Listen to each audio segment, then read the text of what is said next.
Zelensky's forces raise Ukraine flag in Kherson after major breakthrough.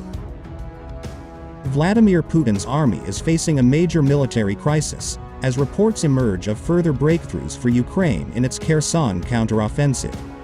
Ukraine's commanders have made steady progress in their bid to retake the Kherson region in the country's south. The city is located on the Black Sea and Dnipro River and as such is of vital strategic importance to the country.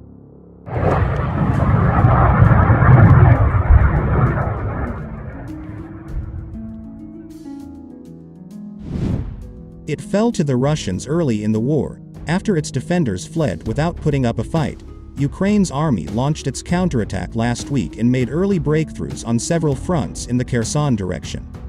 Over the weekend they were able to cross the Inhulets River and seize control of Blahodativka, located 42 miles from Kherson city.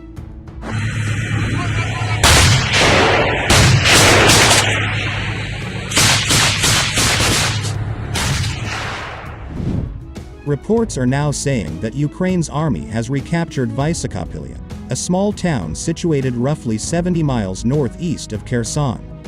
At the same time, Russian military bloggers claim that the village of Lubomirivka has fallen to the Ukrainians. The settlement is located in Mykolaiv province and just 41 miles northeast of Kherson city.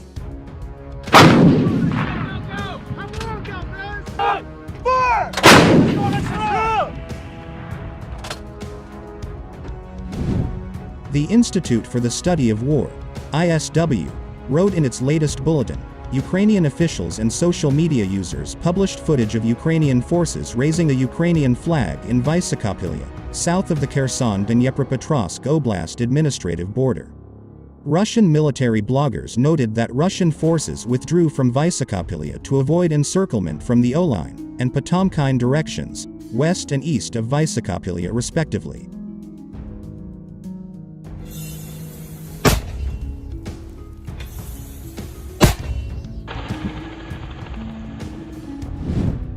Some bloggers noted that a lack of Russian aviation in the area diverted, they say, to the fight around the Ukrainian bridgehead over the Inhulets River, allowed for Ukrainian advances to Vysokopilia. Fierce battles continue to rage across the entire southern front, as Ukraine's army attempts to consolidate its gains and grind down the enemy.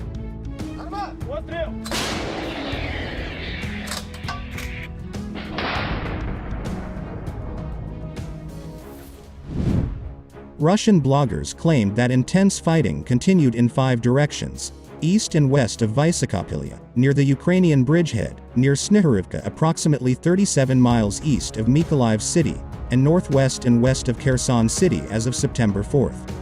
Igor Girkin, a former Russian army and intelligence officer, said Moscow was facing an emergency and needed to respond with a powerful counterattack.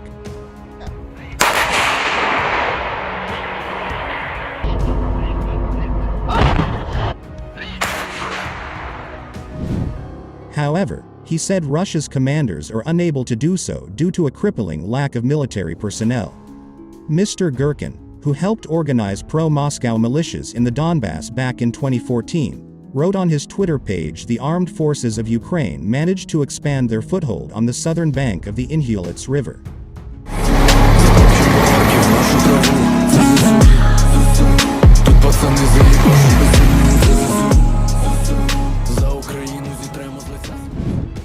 They will now certainly accumulate forces for a further offensive in the direction of Berislav, threatening to cut off our grouping and surround its western part in the area of Davydiv Brid, Vysokopilia, Lyubimovka. It is impossible for the RF armed forces to allow this. It cannot eliminate the threat without a powerful counterattack.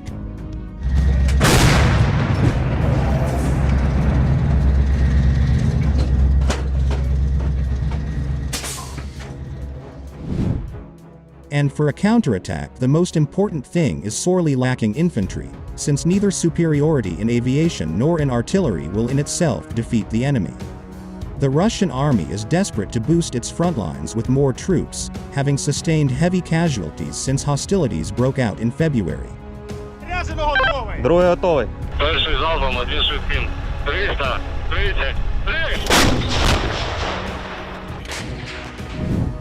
The Kremlin has shied away from enforcing a general mobilization but has covertly been recruiting reinforcements. Russian state enterprises have been drafting fresh blood for the war from their staff.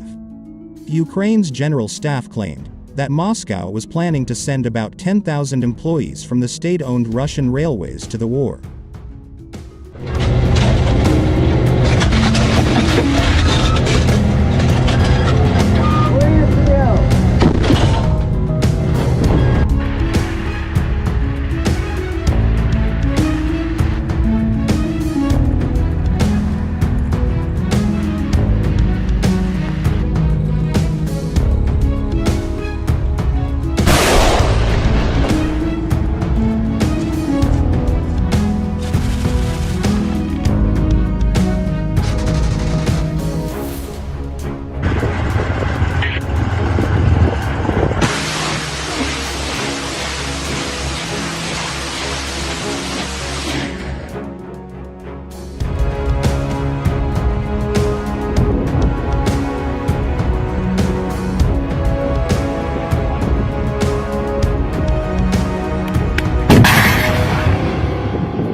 Вистріл!